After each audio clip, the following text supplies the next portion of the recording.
Okay, good morning, everyone.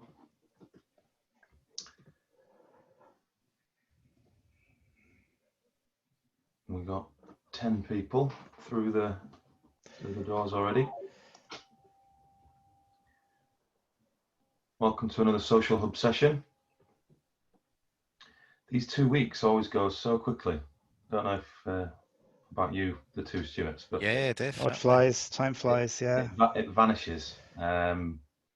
Feels like only last week that Stuart Beveridge was demonstrating his recording and editing software. But welcome back, everyone. We've got 24 of us, including the panelists already, which is great. And we'll give it a few minutes before we kick off. But it's great to have you all here. Great to see some familiar names, as always. We've got some real committed webinar veterans here today, which is brilliant. We also, I was fortunate enough to be involved with the Wednesday webinar yesterday with Stuart, which was great. We had Blind Veterans UK as our sort of guests, and there was lots and lots of familiar names there as well. It's great that these webinars have really created a committed group of people, and quite often there's lots of new names as well, which is great. So welcome everyone. Good. So before we start, just the house rules, as always. Please use the facilities. We've got the chat box, which is preferred actually. I believe it's sort of more accessible for those that are visually impaired. That the chat box is slightly easy to use. Morning, Chris, who's beat me to it, and he's added a comment in there already. But for the chat box, anybody using a Windows machine or device, you can use Alt and H to open the chat box, or Command and H on a Mac. And yeah, please feel free to use the Q&A. But as I said, the chat box is slightly easy to use. But if you are using the chat box, please do, as Chris has there, please do address your comments or questions to all panelists and attendees, so that we obviously can all see the questions and we can respond if needed.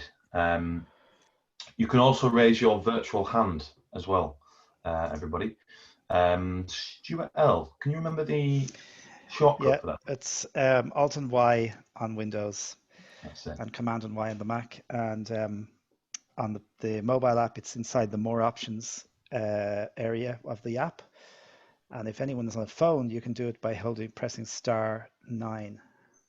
Great, thank you, Stuart. And that is why Stuart Lawler is here today, to remind me of shortcuts.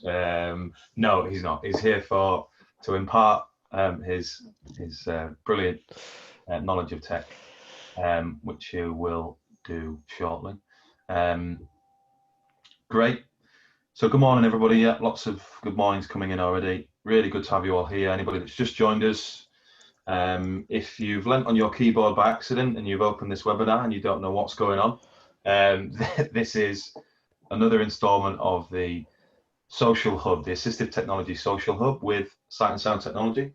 Anybody that can see, there is a strategically placed banner behind me with our company logo. We've also got our friends and colleagues here from Seascape, Society for the Blind, up in Fife in Scotland, and Stuart Beveridge from Seascape will be telling us much more about Seascape in a second. But for those of you that are regulars, obviously you'll have met Stuart virtually many times already. Good. And I've also got my colleague from Sight and Sound here, Stuart Lawler, over in Dublin, who he wears many hats, Stuart Lawler. Braille expert, sort of webinar expert, just general expert. So he's also going to be discussing lots of things and taking your questions today. Good.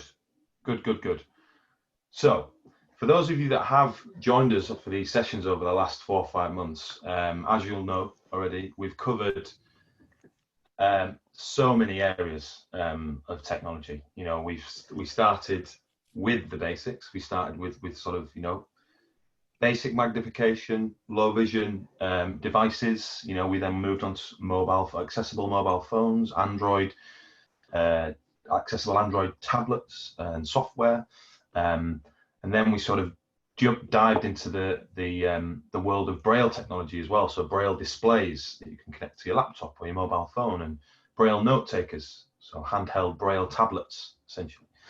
And then we've also looked at software, computer software, magnification and screen reading software. And we've even had a special guest, Brian Hartgen from Hartgen Consultancy, who joined us to talk about dictation software as well. So software that allows you to talk to your computer, to, you know, create documents, to navigate around your computer, to do all sorts of different things. So we really have covered all bases, and it's been fascinating for us as well, I hope for you, to sort of to listen and to understand how you respond to it, the equipment. But also, you know, these sessions were initially created so that we can hear from you, and to understand what technology you're using or not using or would like to use.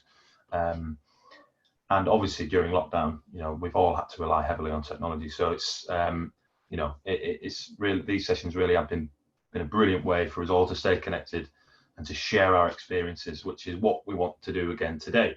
So we're going right back to basics again. You know, there's no main demonstration leading this session today. This session is purely about you, and how you're getting on, how life is looking for you today post lockdown. You know, I know we're still sort of in the depths of you know, COVID-19, unfortunately, but I know that lockdown's easing and people are getting back to work and shortly going back to school.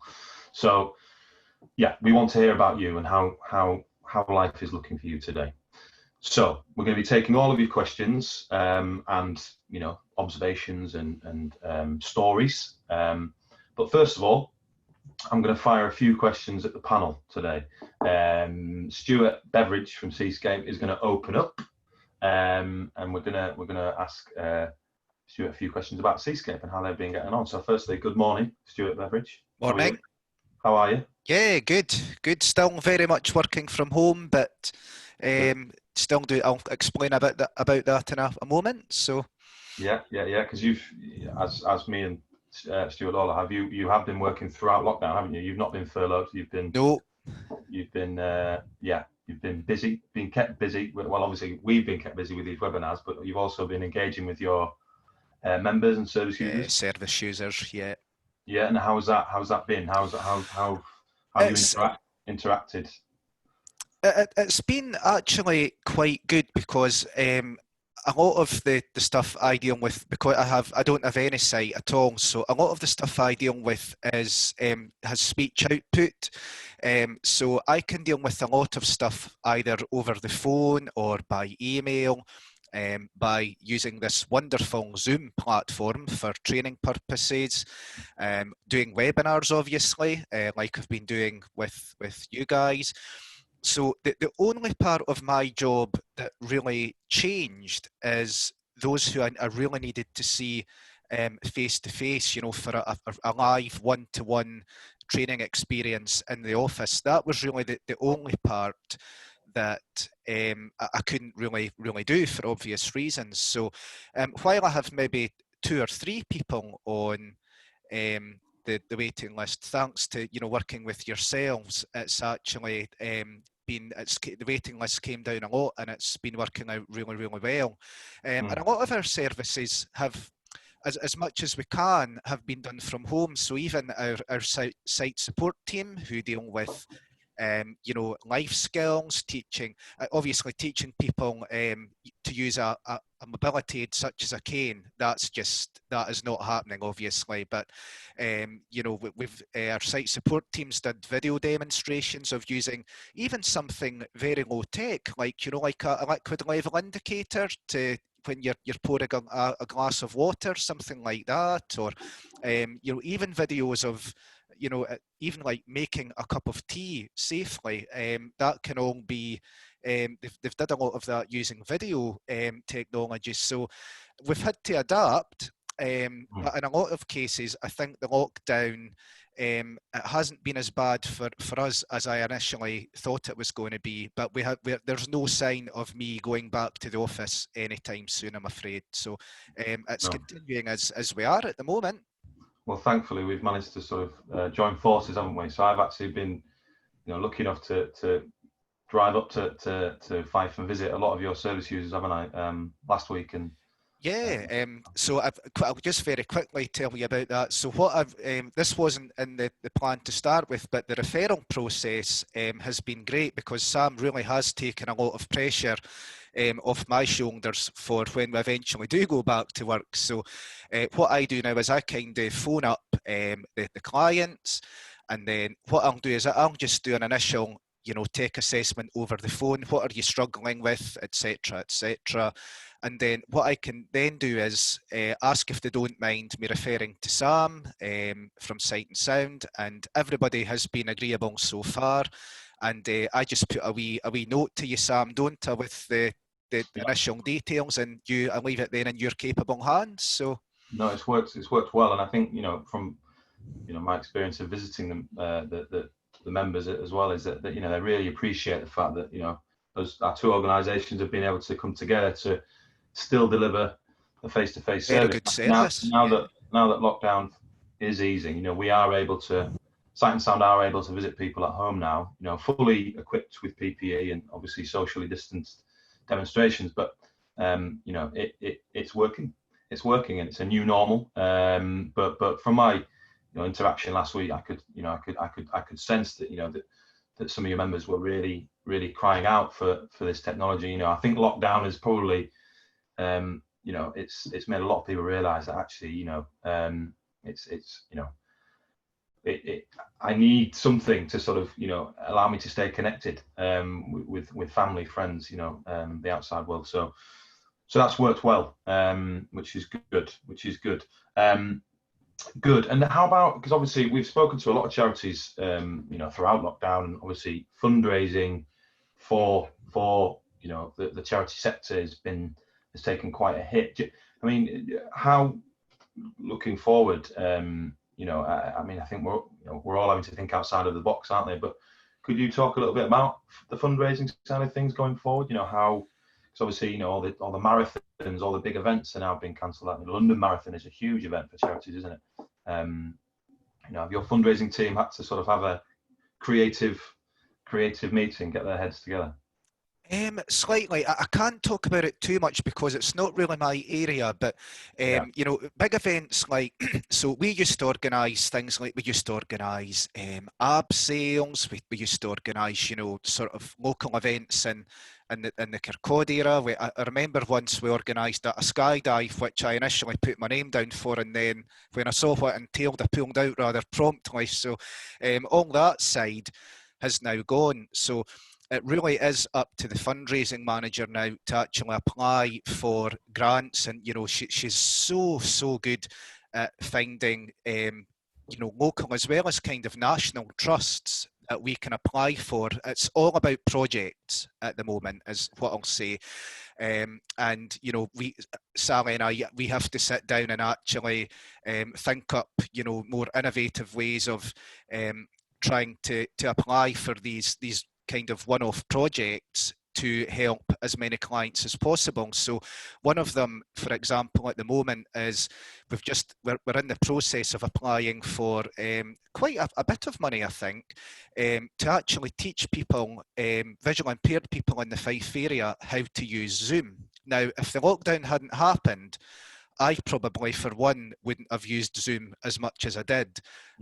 But, you know, Zoom, even for sighted people, I have a friend who still has a pretty much a family meeting. He's fully sighted. He has a family meeting on Zoom every Saturday night. So it really, that again, has brought people together. So that's what we're into at the moment, and we're looking at, I think she's looking at other kind of projects and grant applications and things. But the worry I mean, we're in a good position anyway, but I suppose that the worry is that, I mean, there was a lot of funding applied for by other, you know, we're not the only one in for these funds. There's going to be so many, much other people in there. So hopefully we can get some funding, because the competition's probably increased tenfold. I don't know if what you think there, Sam, but that's what I would be. Yeah, absolutely. No, I think it's I think it's testing times, isn't it, for everybody? But you know, I think. Well, yeah, I mean, we're in a great position, you know, funding wise, and you know, we are more than capable of going forward, you know, as we are. So it's not, as I say, not as bad as it could be by any stretch of the imagination. I want to know, actually. I want to know if anybody has shares in Zoom, because I mean, I wish I had. Yeah, that must be like the new Uber, or the new, I don't know. You know, if anybody sort of just dabbled with, does anybody in the room dabble in stocks and shares? Then please do raise your hand, because it really has, hasn't it, been an amazing sort of. You know, the way that it's had to, hasn't it, take off, and you know, its direct competitor would be Microsoft Teams, wouldn't it? Because I know at the beginning of lockdown, you know, we had a few security issues with Zoom, and you know, and I'd heard about you know, some sessions being hijacked and this, that, and the other, and you know, I know that they had to adapt very quickly and change a lot of things, but you know, what an amazing platform it has been in order for us to run these sessions, and to sort of, you know, for businesses to carry on, you know. You know, it's it really has been Chris Albert said there, or picnic benches for new pub gardens, shares in picnic benches. Yeah, exactly. That I imagine, that would also be you'd earn a quick buck. Yeah, no, I think it's but it's great though, isn't it? It's great. Well, thanks, Stuart, for giving us a sort of overview of how Seascape are doing. Please do, guys, drop any questions, or if you want to just you know, ask any questions or leave any comments, please do use the chat box, as Chris and Tony's had to leave us, are already doing. Good. So before we move on to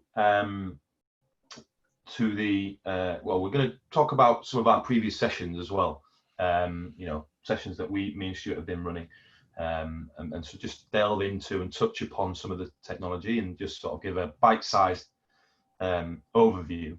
But what I want to talk about as well is, as I said in my my email to you, you know, publicizing the session, is about post-lockdown life. So, you know, are any of you that were furloughed back at work now, in a face-to-face capacity or a remote capacity, you know, or if we have any students, you know, how does, you know, I know that a lot of universities are working, lectures are going to be working remotely going forward. You know, is that a concerning prospect? Have you experience with, you know, accessible software such as screen readers and magnification and Zoom and Teams? Because our very own Stuart Lawler, actually, he's got some very, very strong connections as Mr. Lawler, and he opened his little black book and managed to find one of his friends at Microsoft, who's based in Dublin, I believe. Is that right, Stuart? Yeah, that's right, Sam. Yeah, Microsoft in Dublin. Yeah.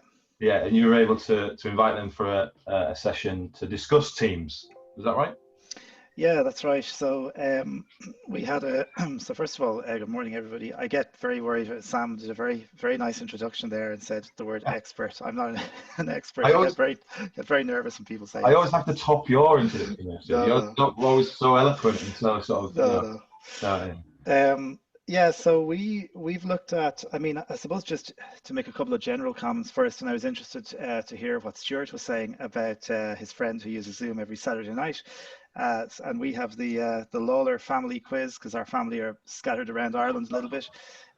So we've been in, and it's kind of funny in some respects. We've been chatting more during lockdown than we had before lockdown, which is kind of funny. So we're checking in every Saturday night on Zoom, and there's a family quiz, and everybody takes a turn at running the quiz, and it's great fun.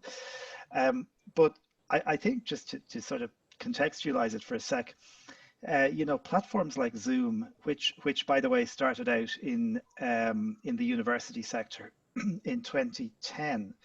Zoom started out as a platform in the US, and it was used in a lot of academic institutions, and it really only became popular, certainly in this side of the world, in the last couple of years. And even at that, it was kind of being used for meetings, and there was, because it was free, and if you didn't have a Microsoft service, you could get access to it very quickly. And one of the big things about Zoom when it came out first was that the audio quality was really good.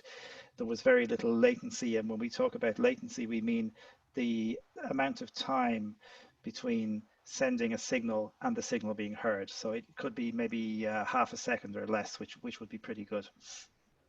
I think when the pandemic struck, and I can't remember the stats, but it's something horrific. Like Zoom might have had 10 million active users, and then they went up to something like 80 million in a week and a half, and they just couldn't cope. I don't think any platform would cope because nobody knew this was coming.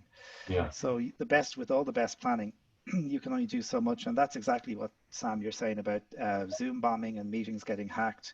yeah, And you know, unfortunately, that did happen for some people. Very difficult when it does happen, because when you have a meeting, anyone setting up a meeting now has a responsibility to create what we call a safe meeting space for everybody.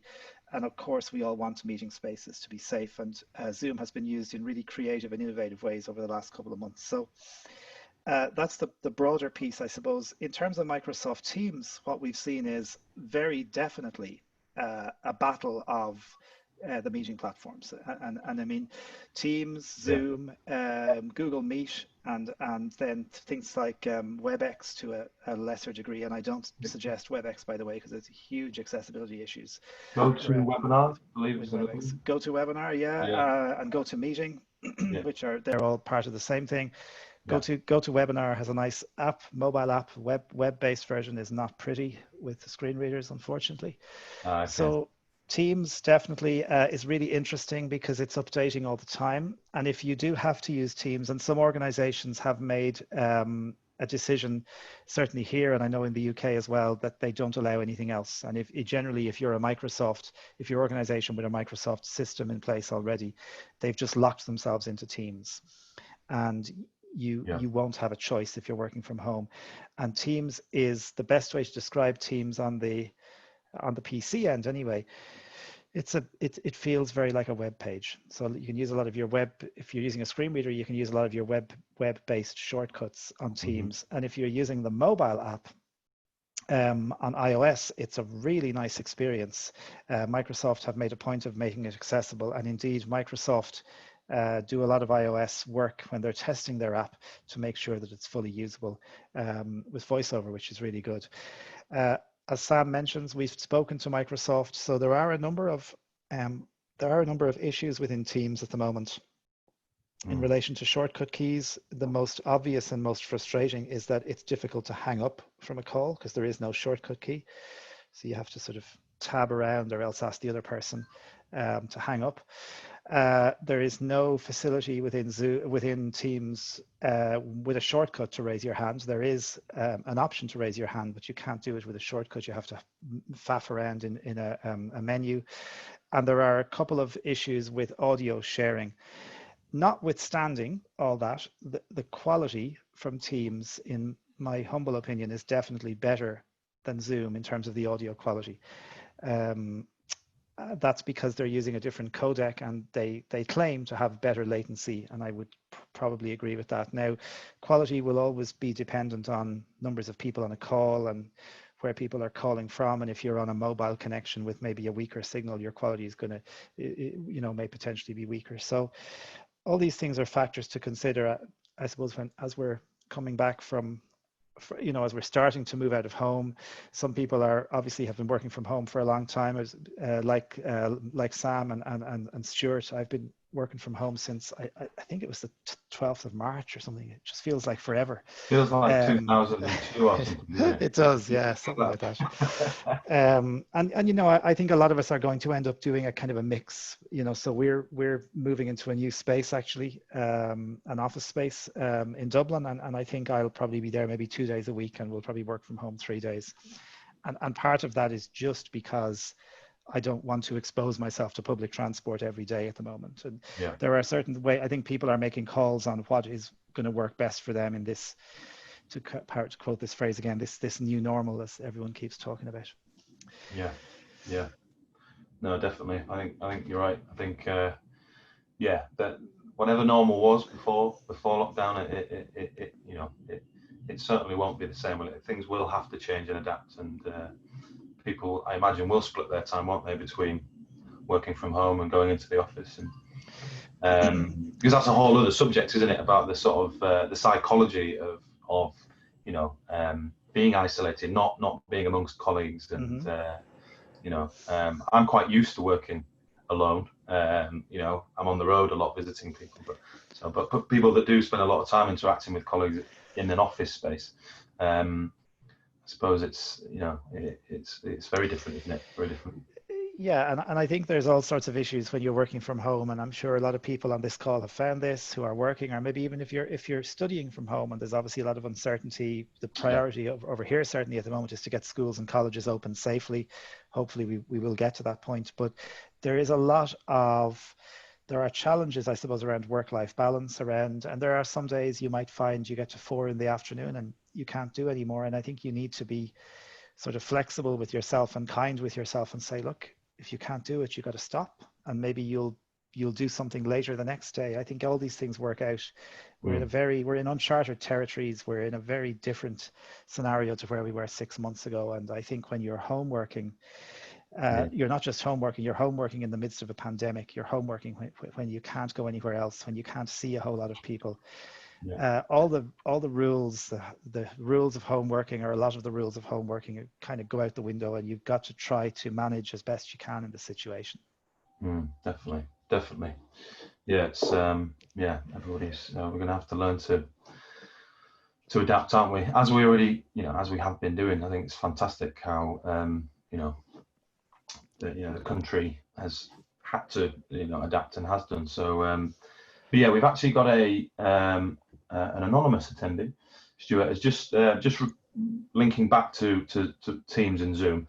Our anonymous attendee has asked, what's the best training package to deliver through Zoom? I assume that you mean a training package for Zoom. I was just going to ask about that. There's a few resources. I think Stuart had mentioned this on one of the last webinars, or one of the last sessions here. Is that Brian Hartgen from Hartgen Consultancy, who was on this call, has done a course on Zoom that costs about £50. I think £50, yeah. But if you want something free, because, you know, I suppose we should always plug the free stuff as well. There's a guy called Jonathan Mosen from New Zealand, and he's got Mosen, MOSEN.org, and he's giving away, he wrote a book, an audio book, he produced a book rather, in 2017. It's called Meet Me in the Cloud, and it's about Zoom. It's a little, I mean, it's 3 years old. So things have changed ever so slightly in Zoom, but a lot of the concepts and the way in which it works are still the same. And he decided, the book was $20 US, I believe, because I bought it at one point. But it's 6 hours of MP3, and he's now giving it away free because of the pandemic, because people needed to use Zoom. So if you go to mosen.org, I would say get that first. and then have a look at the Brian Hartgen audio as well if you want. That there's good stuff out there. There's loads of accessibility keystrokes for Zoom. They list them all on their website, and Zoom updates very frequently. There was a point there where there was updates almost weekly of the client, so you got to just make sure your client is up to date. Make sure if you have it on a phone or a tablet, make sure that that's up to date as well. When you say, sorry, Stuart, when you say client, could you just explain what you mean? Yeah, sorry, Sam. So the client is the software that you use to connect to Zoom.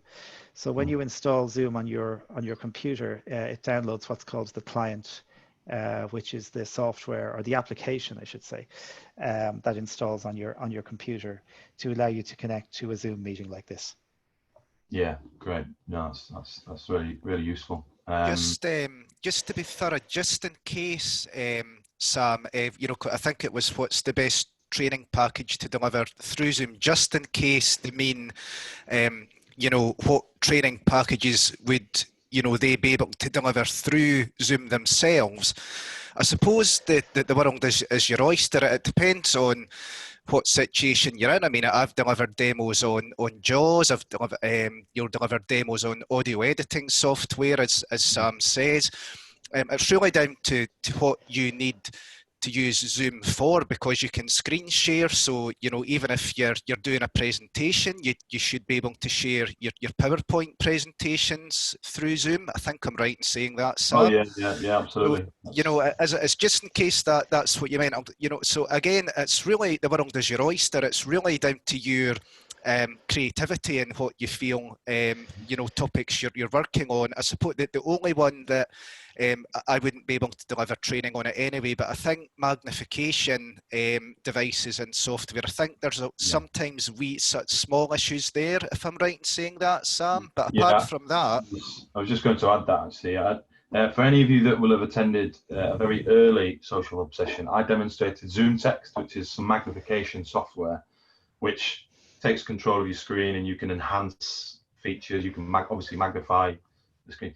But unfortunately, and maybe Stuart Lawler, I don't know if you might know the reason why they don't allow you, but Zoom unfortunately don't allow you to magnify. You know, if you're sharing your screen, which means, for those of you that don't know, I could now share my computer screen with you, so that you could see, you know, what I was doing in a web browser or in a spreadsheet, or, you know, but for some reason Zoom, when you're sharing your screen, they don't allow you to magnify or enhance, which is quite strange, really. Yeah, and I'm not sure, Sam, just to follow on from that, I'm not actually sure that it's just Zoom either. I think it might even be Teams and other platforms. Right. I think it's to do with the magnification channel just not being sent down the line, and that's I know it's a very simplistic explanation, but I'm sure there's some much more comprehensive technical reason, but we haven't been able to get to the bottom of it, and I know other companies and other providers have had the same issue. And just to come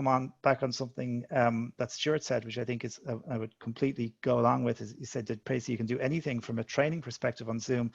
The one additional thing I'd say is, if you're going to deliver training on Zoom, it's really good to have another person in a room with you. So for example, today there's 3 of us, and, you know, Sam is obviously keeping an eye on things like the raised hands and looking at the chat. I think if you're presenting, you need someone with you, just to, because there's a lot going on in a virtual meeting or a virtual classroom sometimes, and the more people you have, the more potential there is for things to go on, and unfortunately sometimes the more potential for something to go wrong.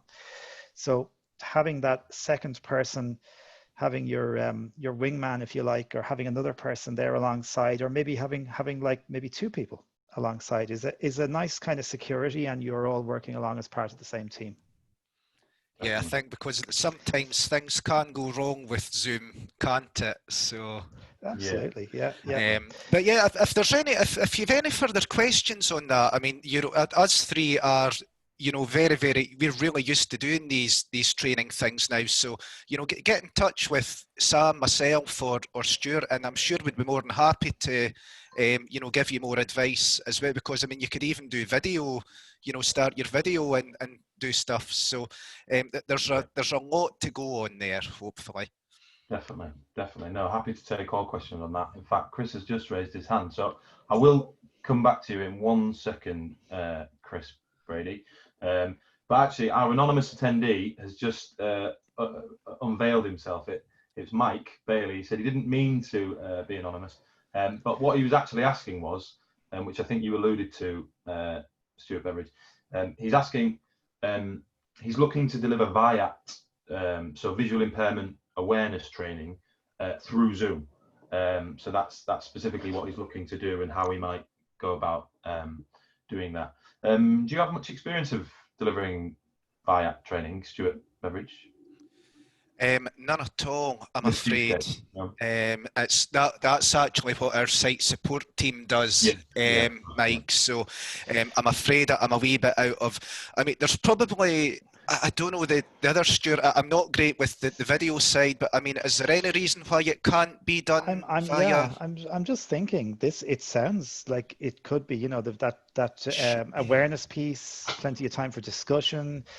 As you said, using video. I definitely think, Mike, if you're going to do that, have 1 or 2 people in the room with you just to manage that, so that for you, so that you can focus on the presentation. You're not worried about people raising their hands, that there's someone there to help with those things. I can't see why it wouldn't work, and hope it goes well. Definitely. No, I think it's I can't see it. I think the key is, as it's been said, is to team up. So that one person can focus on the body of the training and the other can facilitate. But yeah, there's no reason. Myself and other colleagues, Stuart, we've had to be creative with. Well, some of us have had to be creative.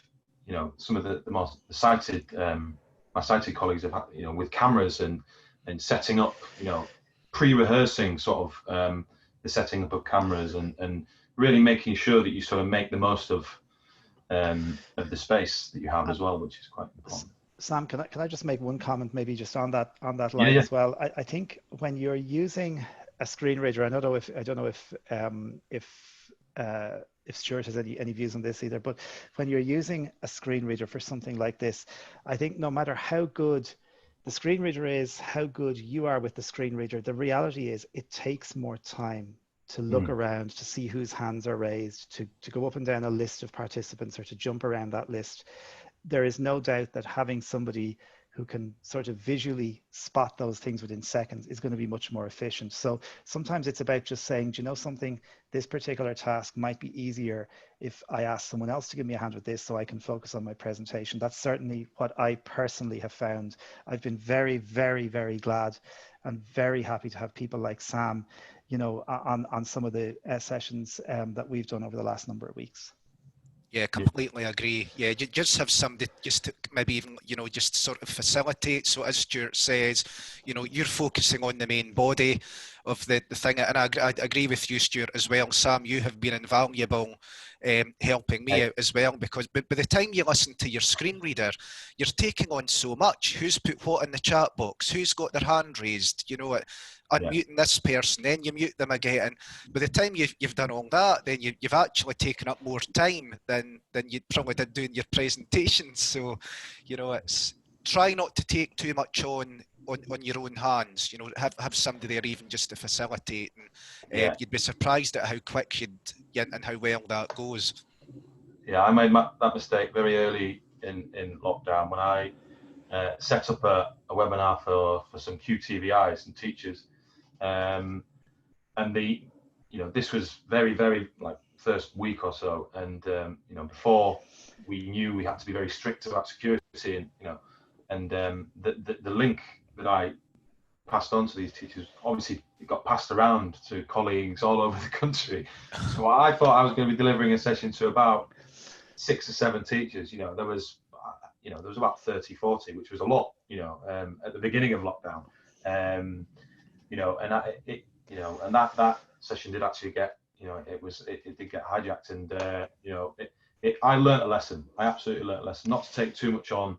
I should have had a facilitator with me, all of those things. So I think it's really important. Just good advice from the two Stuarts. And Sam, just really quick, it's interesting that that you say that, because I think it was last week or the week before, I was setting up a webinar, and a colleague from Sight and Sound was going to facilitate with me, and they just got slightly delayed. They weren't late, but I was logging in at like 5 to the hour. We were there at 5 to the hour, and no sign of this person. And I was almost becoming afraid, because you become so used to having another person with you.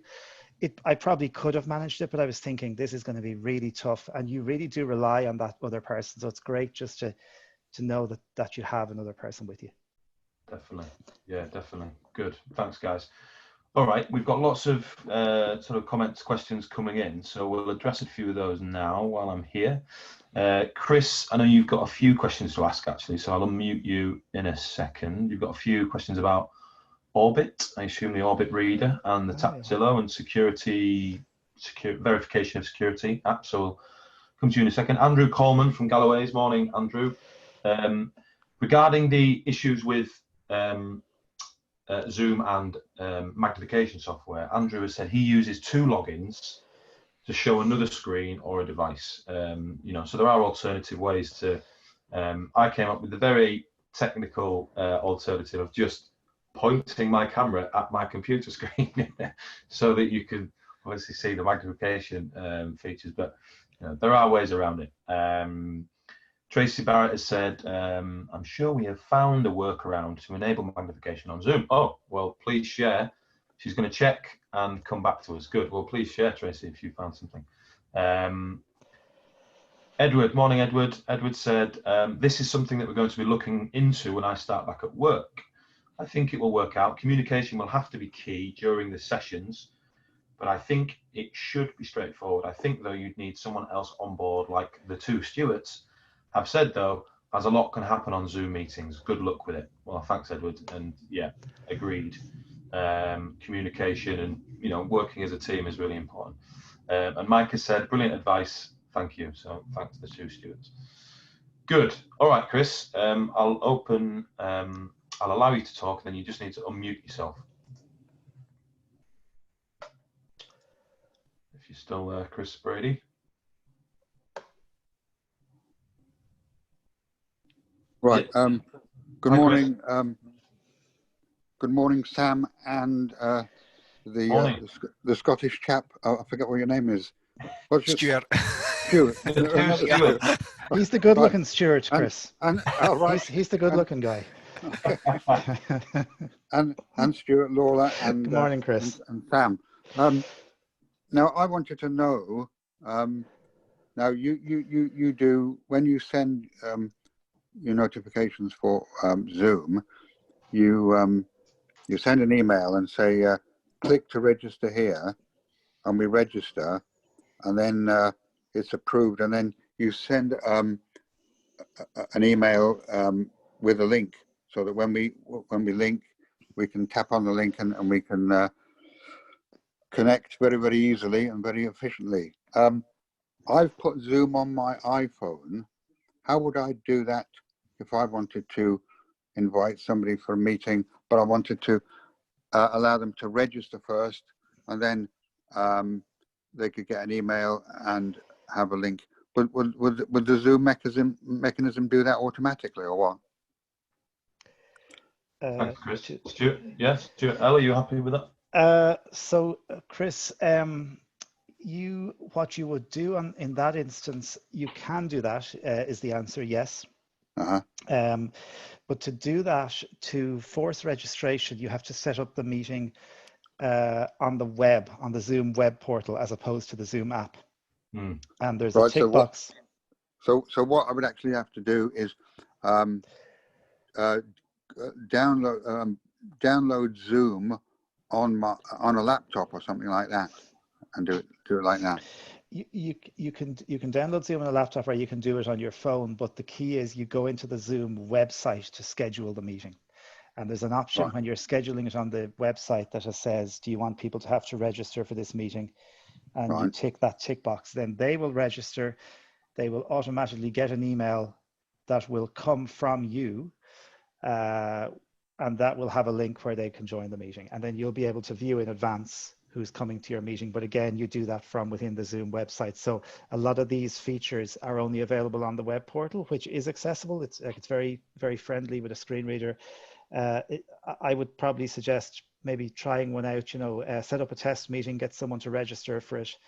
See, and you can also configure the system, by the way, to send you an email every time somebody registers. So if you're going to have a meeting and maybe there's 20 people you want to attend, you've sent them all out the link, you want to make sure they're all coming, you can see the registrations coming in real time.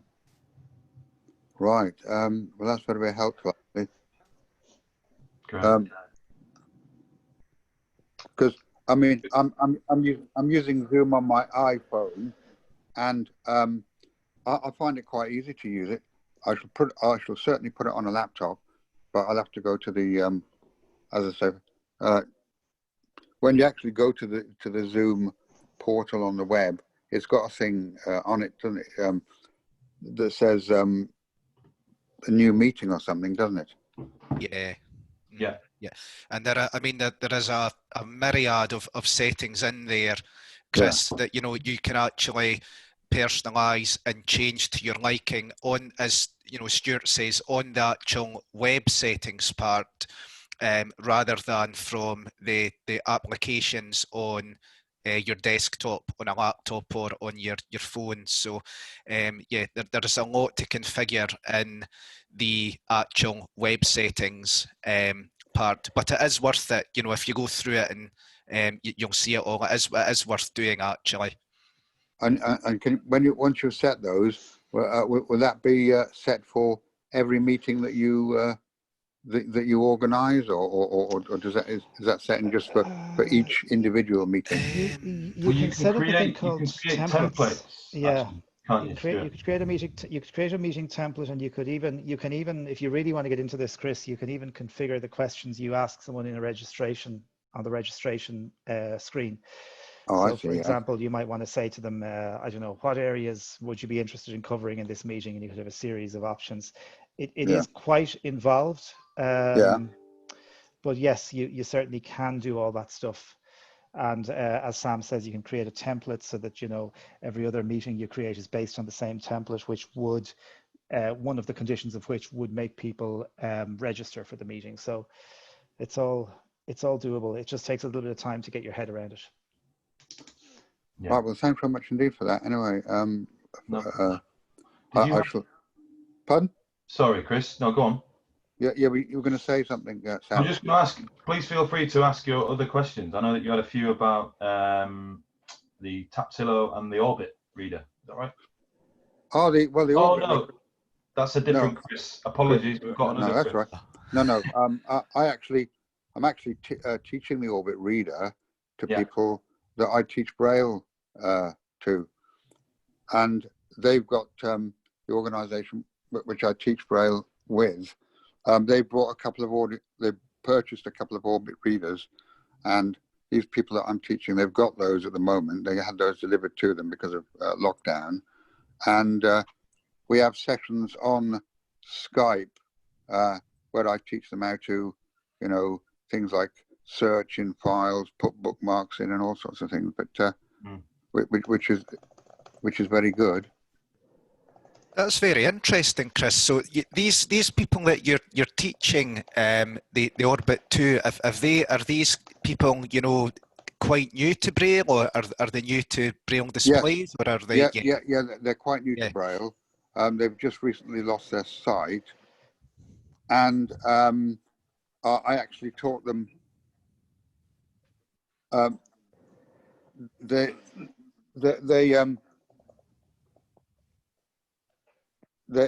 are actually they've learnt Braille through the fingerprint course. And I've taught them. Now, a couple of them have issues where their sensitivity in their fingers sometimes doesn't pick up the thing on the page. So I thought to myself, if they were using a Braille reader like an Orbit, they would be able to feel the Braille much better, and they would be able to instantly recognize the Braille much easier. And they are doing so.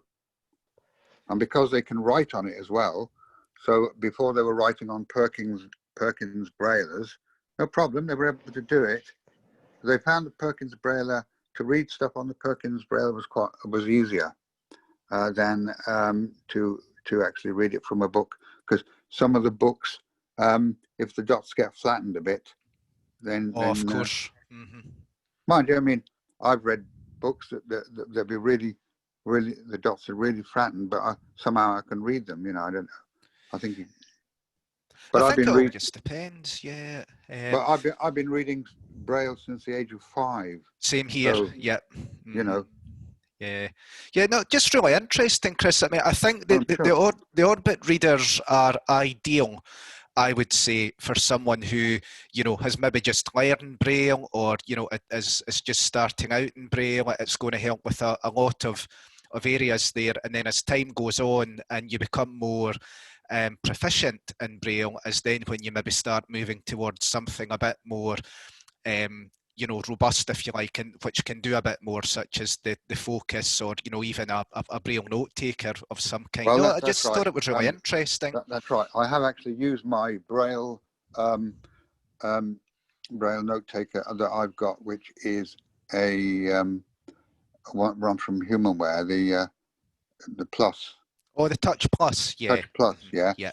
And that is very good because you can actually, they can be doing emails and things. They'll write it in Braille, but it'll be coming out in print. You'll be people will be, and they can send documents, DOCX files to people.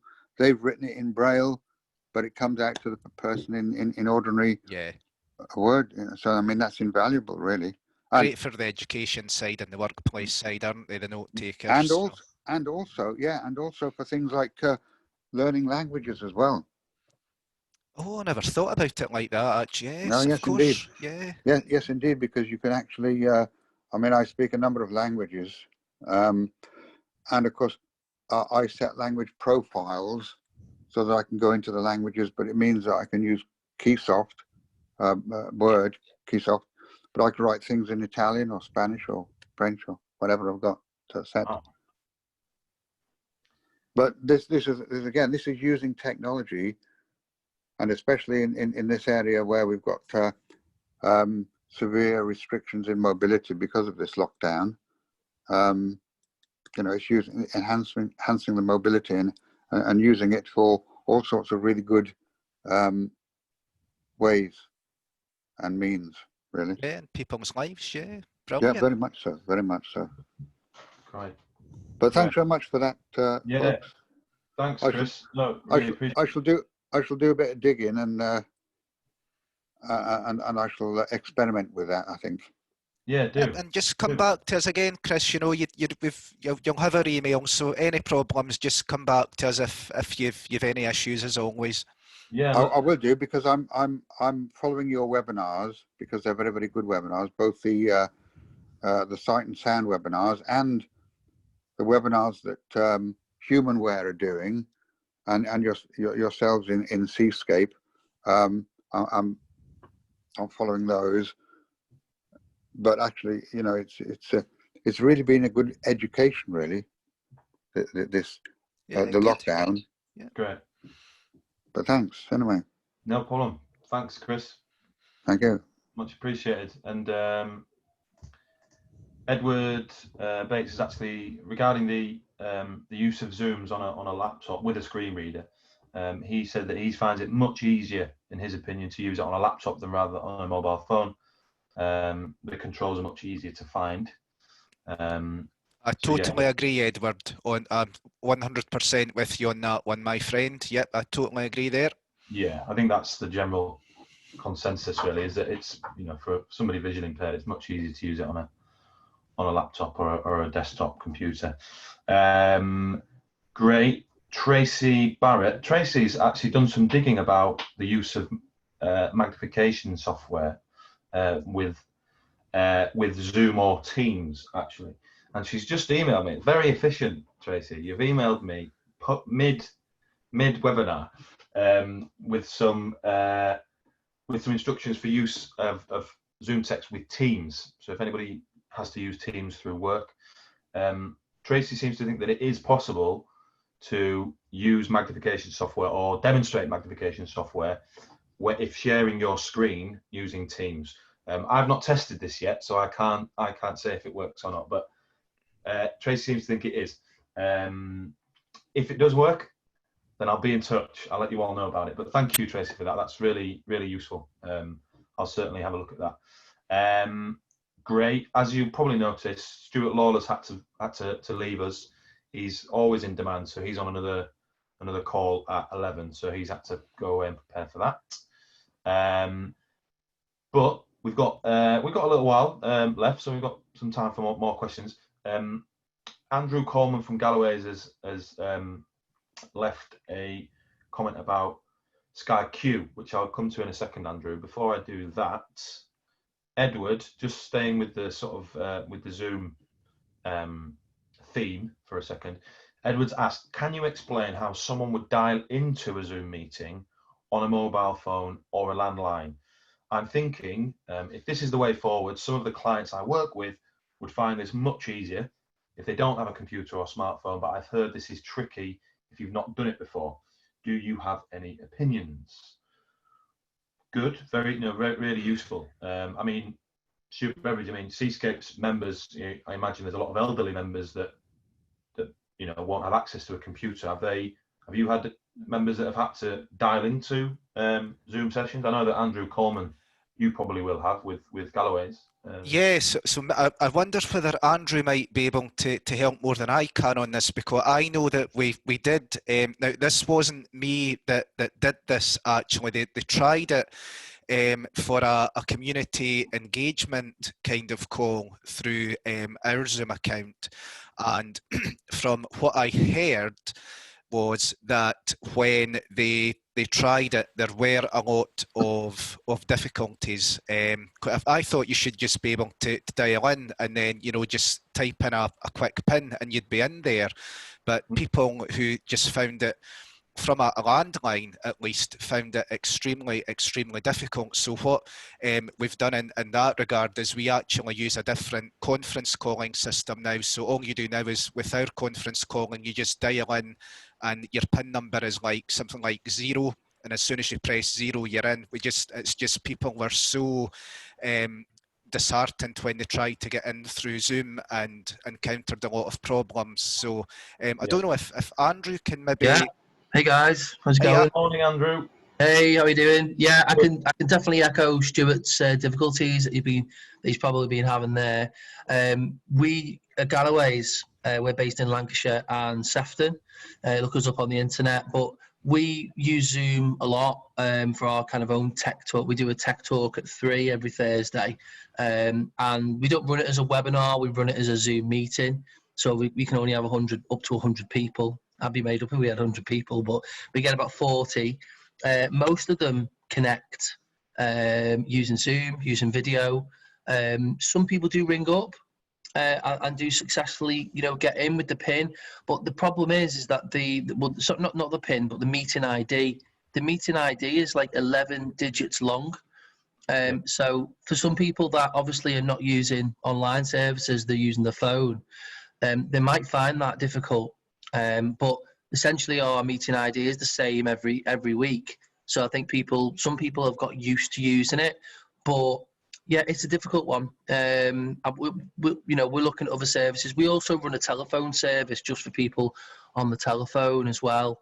We're looking at one called Babel Cloud at the moment as an alternative to the one we're using currently. So it is difficult. It's not easy, I must say. The only other way I found is that with Zoom, if someone's accessing it from a mobile, like an iPhone or an Android device, you do get what's called a one-tap number, which includes the meeting ID along with the phone number for Zoom, and it does it all for you in one go.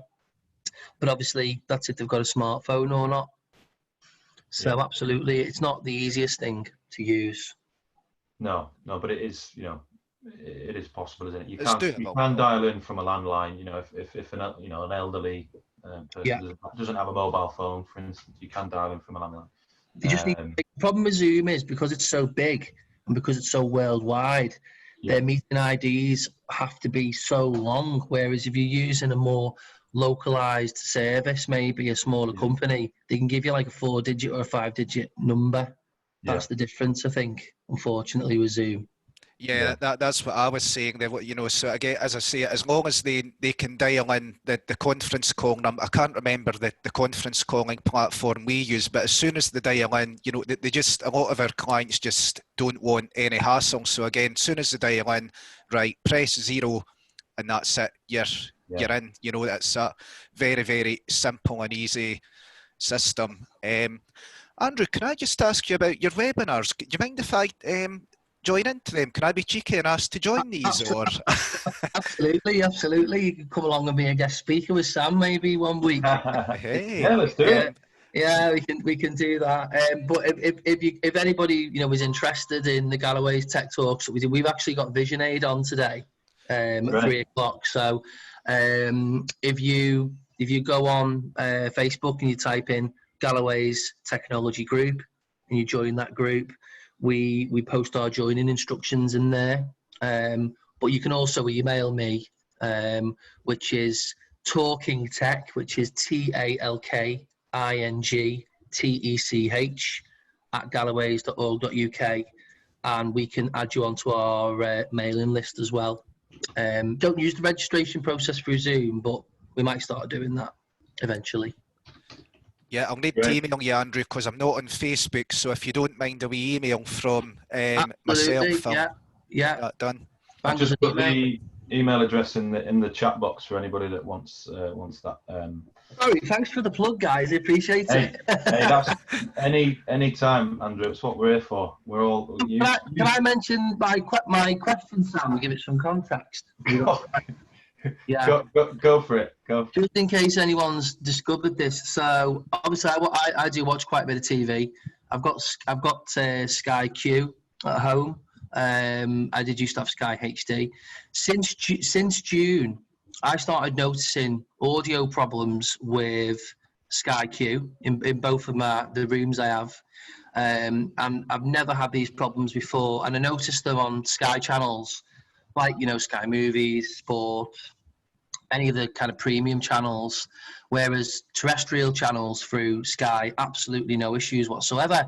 And the sound quality, I can only describe it as being flat, lack of energy, no surround sound. I mean, no, we don't get surround sound with audio description most of the time, but no surround sound, almost like a really bad, poor quality radio station or MP3. Really offends my ears, to be honest with you.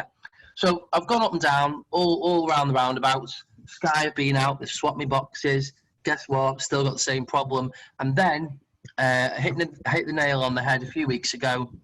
I turned off audio description on my Sky boxes, and wouldn't you know it, the sound quality is back.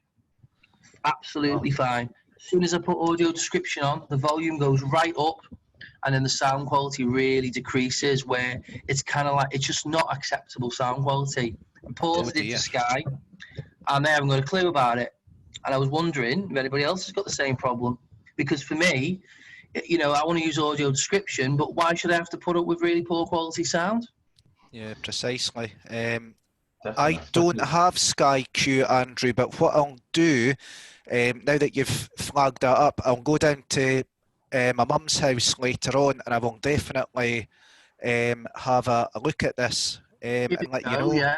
Because I've also noticed that even if it's a channel that's not got AD, for that particular program at the time, it still gives that really poor quality sound. So I was like on Sky Sports, for example, and as soon as I switch off audio description, I get the sound back that I'm used to.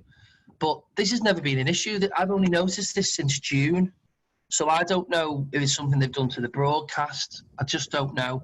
But it's one of my bugbearers with Sky. I've got many of them. That's like, yeah, so it's difficult. But if anybody else has discovered that or anything, just get in touch with Sky and let them know, because they clearly they don't know about it. It's not and I know it's not my equipment as well. I know that for a fact. I've got Sky Q downstairs, Andrew, so I'm going to test that. Give it a go, see how you get on Sunday. Yeah, I've obviously dabbled with AD just to sort of see how it works, but yeah, I'll do some digging. Do you know what's really annoying? That, and some of you guys will find this, that when you get on the phone to people or whatever, I kind of sometimes feel like they think, well, oh, you can hear that because you're blind, because you've got supersonic hearing. I'm like, it's got nothing to do with me being visually impaired. Yeah. Do you know what I mean? It's really annoying, that. Yeah. I bet. And also the amount of money that you have to pay for Sky as well. It's Absolutely, such a exactly. service. Yeah. You know, Thanks, guys. Thanks for letting me. Thanks for letting me get that off my chest. Hey, no Yeah. problem. It's it's good to know. And yeah, please do, if anybody has any experiences with Sky Q, because I know that there are many positives. You know, you can now speak into the remote control, can't you? Yeah.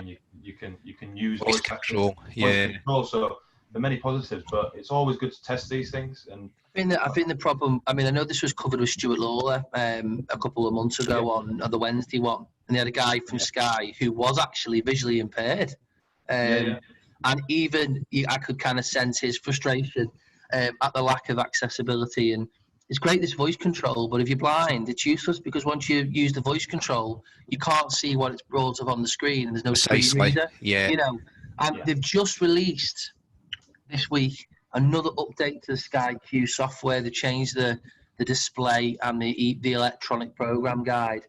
And of course, I always go straight for accessibility, and guess what? Nothing's changed. There's no additional features, so it doesn't surprise me, but there you go. Yeah, definitely. Thanks, Andrew, guys. just Anyway. before you go, Andrew, sorry, I'm just in my email box here. Can you just quickly give me your email address again? Of course I can. I'll give it's so it's talking tech, as in just talking about tech. It's at Galloway's, GALLOWAYS, and then .org. .org.uk. Cheers, mate. Thank you very much. Cheers. Thanks, Sam. Thanks Andrew. Good to have you with us. Cheers, boys. All right. Great. Yeah, that's Andrew from Galloway's Society for the Blind up in the Northwest. Anybody who doesn't know about Galloway's, another brilliant charity. They cover a big part of the northwest of sort of Lancashire and Sefton on the coast as well. Thanks, Andrew. Lots of interesting stuff there. We've had a few comments coming in. Edward has said thanks to Andrew for the advice. Mike from Bradbury Fields, also in Liverpool, another Scouser. He said, we run a number of telephone groups through Babel Cloud. Are you aware of that one, Stuart Beveridge? I'm not, but I think Andrew maybe mentioned that. Oh, did he? I think somebody's mentioned it anyway, because that's... Yeah. So that's another looks like that's another sort of conference calling platform that you can use. It says all the participants has to do is press the hash key to enter the call. So very it sounds similar to ours. Yeah, very easy. So thanks, Mike, for that. Now we're sort of coming to a close now, guys. But before we do, Chris Albert, you've been waiting patiently. Sorry, I got you and Chris Brady mixed up. You asked very, very early on in the session about the Taptillo and about the Orbit reader, and you said IT are looking for verification of security of apps required. Good. So I don't know, Chris, if you want to voice these questions so we can get a better understanding of. I assume you mean the apps that pair with these. Good. All right. I'll unmute you, Chris. I think what you're trying to describe is the apps that pair with these devices. For anybody that doesn't know, the Taptillo is a smart braille learning device. Which I don't think I've demonstrated in these social hub sessions, but I've demonstrated for other sight and sound sessions. It's a really neat, in fact, I've got one here. It's a really neat and interesting sort of way of engaging small children in Braille, you know, very, very early stages of Braille, uncontracted, but then you can move on to contracted as well. But there is an app that pairs with the device that you can get on your mobile phone, so a teacher can control the Taptillo using the phone, and you can access different learning exercises and games, etc. Stuart Beveridge, do you know if the Orbit Reader has a compatible app for a mobile phone? To my knowledge, no. All I know about with the Orbit Reader 20, at least at the moment, is that it can be paired with an iPhone, for example, and used to control the iPhone, you know, as a braille display. So much like the Focus range, as I'm 99.9% certain there's no apps for it yet. Okay, that's fine. Anybody that doesn't know, an Orbit Reader is a braille display, isn't it? That's right, isn't it? Yeah. It's a braille display, so it's yeah. So you can connect it to a phone or a tablet or a computer, and you can read braille on the actual braille display itself. Yeah, and you could use it standalone as well to read maybe braille books, you know, off an SD card and take notes and things. It doesn't kind of do much, but what it does quite well. So. Yeah, Edward's just said exactly that. Yeah, if you want to put a book onto the Orbit Reader, you can put it on an SD card, and then you can read like an Amazon, like a Kindle almost. Yeah. But you read it using the braille display. So Chris, I'll allow you to talk, and then just unmute yourself, and then you can ask away. Okay, thanks, Sam. Can you hear me? Yes. Morning. Good morning. Yeah, we're getting new laptops at work, and we're having to work with an Orbit and with a Taptillo, and the security people are saying they need verification that this software isn't a risk, and I don't know who we talk to say, yes, schools are using this, IT departments are happy with this. Just trying to find a base that says, right, it's been tested in this scenario, and yes, we're happy with the security of it. Right. Oh, that's interesting. Are they sort of questioning whether it's you know, have they reason to believe it might, you know, that they should be concerned, or are they just saying we need verification? They're just saying they need verification. I don't know who can give that verification, but they won't do it for us until they've got that from somebody. So I won't speak for the Tactillo, Sam, because I haven't even had a demo of the Tactillo. But no. You might want to actually. I think if it's a serious concern, Chris, for the Orbit side, I would actually try and contact Orbit Research directly. If you go into their website, there should be a contact form. But I mean, I use an Orbit at work, and I've, you know, connected it to my computer. I can't see any security issues whatsoever. No. But again, it's, you know, it's all very well me saying that. You know, if you're your people are saying that they need verification, then you'll have to maybe go through Orbit Research directly, I'm afraid. Yeah, I work for a council and I work in schools, so it's always high. I see. We've had the exact same problem with Fife Council. With, you know, they're really security conscious, aren't they? So yeah. Okay, my other quick question I did fire in, I'm not sure whether we spotted it, the Zoom one. I quite often run Zoom meetings, and people will come into the meeting and they won't enable their internet audio. So I have to remove them from the meeting and re-invite them. And when I re-invite them, they struggle to get back in. Does anybody have any fixes for that? So let me just for clarity, Chris. So I can see they've joined the meeting, but they don't enable internet audio, so they can't speak in the meeting, and they want to speak in the meeting. So the only thing I can do is then remove them and invite them back in. And when I do that second invite, it doesn't allow them back in for some reason. Ah, that's interesting. Because I'm just having a look now. Let me just have a look in the Zoom to, you know, set up a webinar. In terms of the audio, you've got options, haven't you? You've got, but if you're scheduling a webinar, you've got telephone audio, computer audio, or both. Yeah, so I always go for both. Yeah. And I have advised them that you can, in your own settings, you can set it up so it doesn't ask you that question each time about wanting to use internet audio. They've done that, but still they come in sometimes and they just don't get audio. So I have to remove them. And they try to re-invite, they just can't get back in again. You don't know. You don't know if they're actually using, because I've saw this with a mobile phone when I was using it to dial in through the mobile phone app, and it says for best quality, use it's something like, as you say, internet audio, and I've always you actually have to double tap on this internet audio button, but I suppose you wouldn't actually know, Chris, would you, if they were using a mobile device or? They're using an iPad, and they say the button comes up and gives them the option, but it just won't activate the button on their second trying to enter. So it's something to do with me re-inviting them, just disables that button for some reason.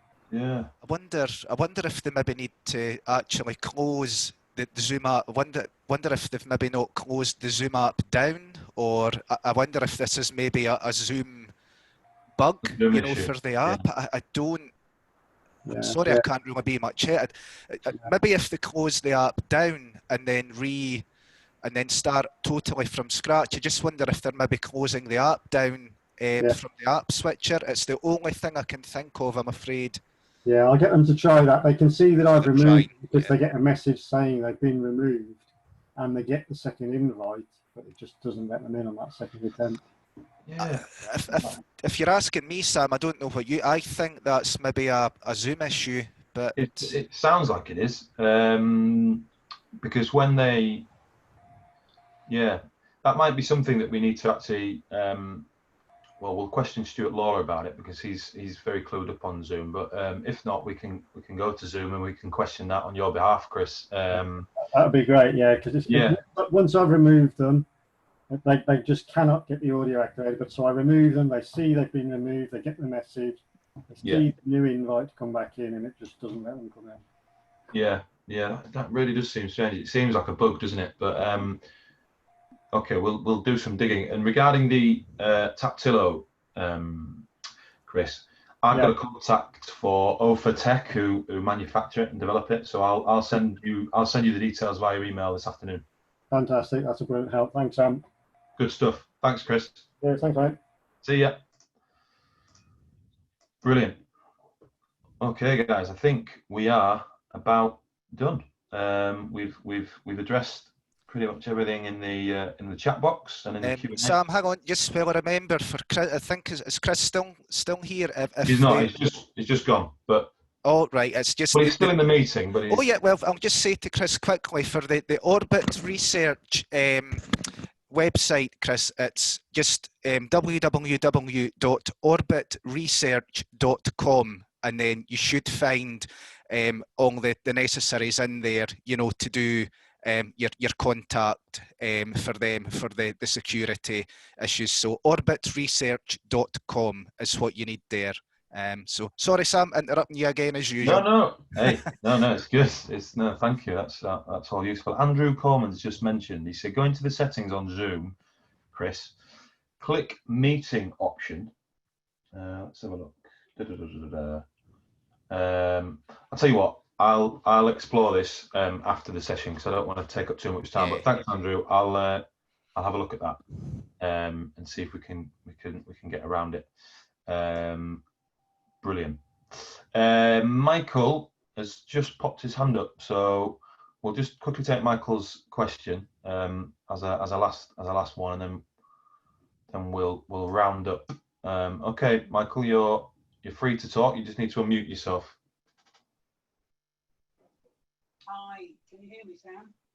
We can. You're a bit faint. Faint, Michael. How about that? Is that better? That's it. Perfect. Right. Thank you. Bar microphone in front of mouth does help. Okay. Sorry I'm rather late. I did want to join you much earlier, but I just couldn't get in. No, I mean, couldn't get in because I was trying to do stuff to get ready to go. Have you heard of the tactile camera? Interesting. By who? Who developed it? It was sent to me by in a WhatsApp chat. I thought, oh, this sounds useful. Let's click on it, and it had no audio whatsoever. So I sent it to somebody who could see something. They said, well, yes, there's pictures of it. Would it be of interest to people there? I mean, it's not a sight and sound product. I mean, are we allowed to say that? Yes. Oh, no, that's fine. This is an impartial Oh, it's impartial. Oh, Yeah, sorry. yeah. sorry. Just, Well, I don't know if you can see well, you might not be able to, but there's a big sight and sound banner behind me, so it's not that impartial. But Oh, I but see. no, I see nothing. carry on. Sam. I see Carry nothing. on. Carry on. There was that, and the other thing was when we get spurious Zoom. I heard you talking Zoom, and oh yes, that's the sort of thing I'm trying to use. Sometimes my Zoom freezes, and I can't work it out. I did start downloading a lot of stuff from Brian Hartgen. You know, the Leasy, the Dictate, all that, and the Zoom advanced scripts. So that I could do a bit more, understand, turn off the interrupts that were coming and going like no one's business, annoying the nuts out of me. So it's kept them freezing. So we kind of reset Jaws back to default. He told me how to plunge through the settings and remove them all. But it still freezes. I don't know where to go. I mean, I could try and log a call with Zoom support, but I'm not sure how to phrase it. Sometimes I find that when I'm talking to people on Zoom, I hear them, like I hear you nice and loud, but sometimes I can't hear people in the room. So I have to have a bit like a translator. So, oh, right, Michael, so-and-so said this, and I can't hear them. Any ideas? is your Zoom up to date, Michael? It would be my first obvious question. Well, I thought version 5 was automatically downloaded when you go into it, and I mean, I presume, are we talking about 5 or something more? I think we're still on 5, but again, I don't know. I would, have to check maybe what build is. I mean, I have my own sort of free account because I'm that way. And I'm happy to do it for 40 minutes if there's more than one of me. I mean, the other thing, of course, on a paid account, you can use a dial-in from a landline. You can use an 020 8080 6591 access code to get into Zoom. It don't seem to work on a free or a non-paying account. Do you think this is I'm not going to ask them that. This is an intentional thing because I say, oh, well, you need to upgrade, sir, which I'm trying to avoid. Any ideas on that one too? It might very well be on the free account, Michael, or it might be because I think on the free account, I think you're only allowed so many participants at the one time as well. Well, I think up to 100, isn't it? Yeah, is that on the free account as well? Has that changed? Have I missed? Maybe I've got it wrong. I mean, at least you'd be able to. I mean, the free account should at least hold 15 or 16 people. Shall we say under 20? Yeah, so it shouldn't be. It shouldn't be anything under 50 anyway. Let me see if I can. I mean, yes, I can see what version I'm on. There is an update available, Michael. Sorry? There's an update available, right? 5.2. 5.2. Let's try 5.2, boys. Give that a whirl. I suppose how much, what kind of internet do you have? I'm just trying to cover it because sometimes if you don't, I noticed this actually with someone at my work, if their internet bandwidth isn't good, then sometimes that will affect and hang Zoom as well. So I don't know. Well, I'm using a router and I'm the only one in the flat. So it shouldn't be, shouldn't be an issue. Have you got a lot of devices connected to your internet? The mobile phone and the PC, and that's it. So it shouldn't be. I mean, there might be this entry-exit system that detects movement, but I know that's plugged into the internet box, but that shouldn't take much of it. Shouldn't take. The only other thing, I've had to do this with someone, one of our service users actually. You're maybe better just phoning up your internet provider and just get them to check your speed. It might be that the update solves everything. As I say, I'm just trying to cover as much. I think update's certainly a good place to start. Yeah, try that first. I mean, it may well be on 5.2. I just haven't looked. I just presumed that when you go in, it'll check to see if there's updates and update it automatically, but it doesn't. I think you need to actually tell it to do it, Michael, in my experience. But So Well, try that's good that. news. That's good news. It's great speaking with Stuart and you, Sam. Glad we actually managed to speak to each other. Thank I you. do have a bit of problem. You know, when you did the streams on streams, Microsoft Streams, you did a group thing. I was struggling to get in to use it. You know, Okay. just getting familiar with. I felt I needed some introduction before the webinar, because otherwise I didn't know where to go, which keys to press, and all the rest. Was that Teams? Sorry. Yes, yeah, Yeah, Microsoft Teams, Teams. yeah. Yeah, Teams, MS. sorry. Yeah, You did one of your presentations, I think, Sam, on Teams, didn't you? Yeah, well, I think Stuart ran the Microsoft Teams session Yeah. on Teams. Yeah, Okay, sorry. Yeah, We're not yeah. pointing fingers here. Hey, no, it's all Yeah, right. it wasn't me. It was the other Stuart. Stuart, yeah. And I Well, do follow Sharon's tips, which sound wonderful. Great. But you've got to be careful how you say it. It's too early for those kind of jokes. Oh, okay. It's All far right. too early. Far too Okay, early. guys. Well, Thanks, good Michael. to catch up. I'm glad I got in the end. So Cheers. have a great day. And Cheers, Michael. Thanks a I'm lot. sorry I missed the veterans last week. Oh, yesterday. Yesterday. It's online. It's on YouTube. Yeah. Oh, is it? Okay, I might catch that later then. Great. Lovely. Thanks, Nick. Many thanks, and keep up the hard work. And I'll contact one of your guys in Sight and Sound for my mobile phone. Good stuff. Thanks, Michael. Yep, lovely. Have Bye-bye. a great day. Thanks. Bye-bye for now. Excellent. Thanks, Michael. Good stuff. Thanks everybody that's hung on. I know that we've run over our 11 o'clock curfew, but lots to talk about. What a brilliant session it's been.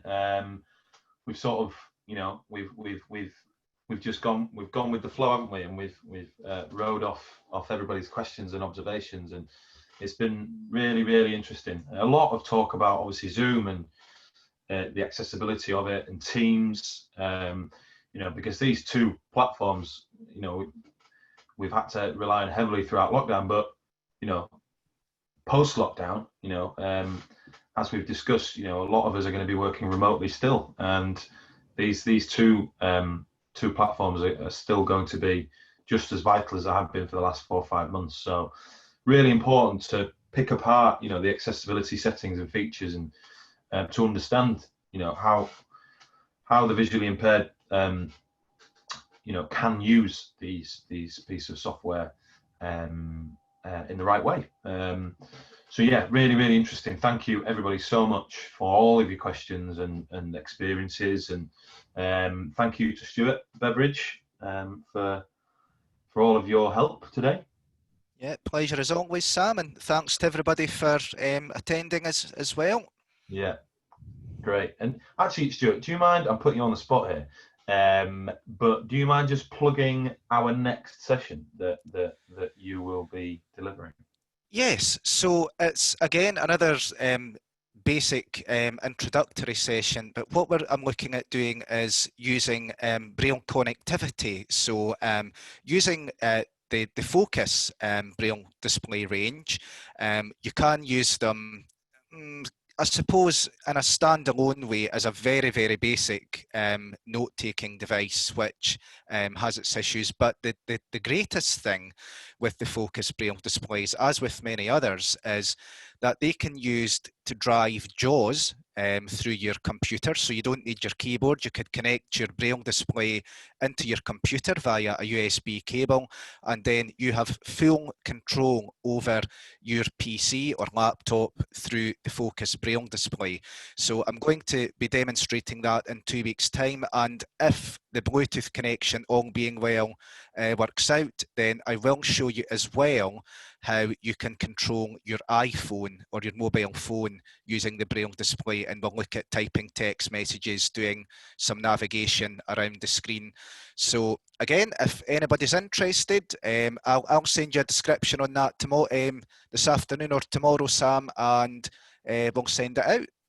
Perfect. Thanks, Stuart. No, that sounds really interesting. So that's our next session, guys, on the 27th of August. So 2 weeks today, same time, same place, obviously.